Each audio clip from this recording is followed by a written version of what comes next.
आपने नोटिस किया है कि अचानक पेट्रोल और डीजल के दाम फिर से आग पकड़ रहे हैं?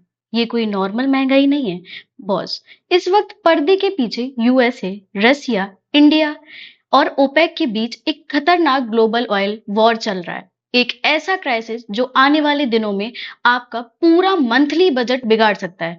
पर ये हो क्यों रहा है? चलिए 2 मिनट में पूरी कहानी समझते हैं।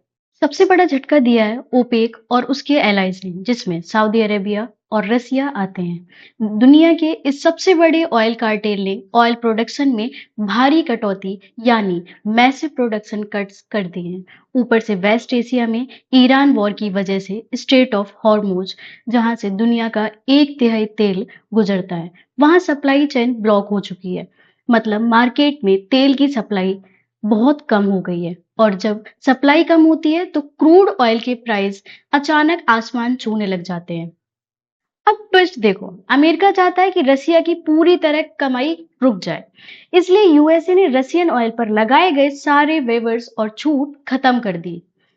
यूएसए ने बाकी देशों पर प्रेशर बनाया कि रसिया से तेल खरीदना बंद कर दो, लेकिन इंडिया ने साफ बोल दिया है, हम वहां से तेल खरीदेंगे जहां से हमारे देश को फायदा हो। इंडिया ने अमेरिका की सैंक्शंस के बावजूद सस्ता रशियन ऑयल खरीदना जारी रखा, ताकि हमारे देश में तेल का बड़ा क्राइसिस ना हो। जब ग्लोबल ऑयल मार्केट हिलता है तो इसका सबसे बड़ा इम्पैक्ट पड़ता है इंडिया की मिडिल क्लास पर। एक वॉर मिडिल ईस्ट में होती है और उसका असर दिल्ली की पेट्रोल पंप लाइन तक पहुंच जाता है। दुनिया में ऑयल क्राइसिस होने का क्या रीजन है? इसका मेन रीजन है जियोपॉलिटिक्स वॉर, और दूसरा रीजन है entire world is running on oil. उसके बाद सबसे बड़ा रीजन है ओपेक।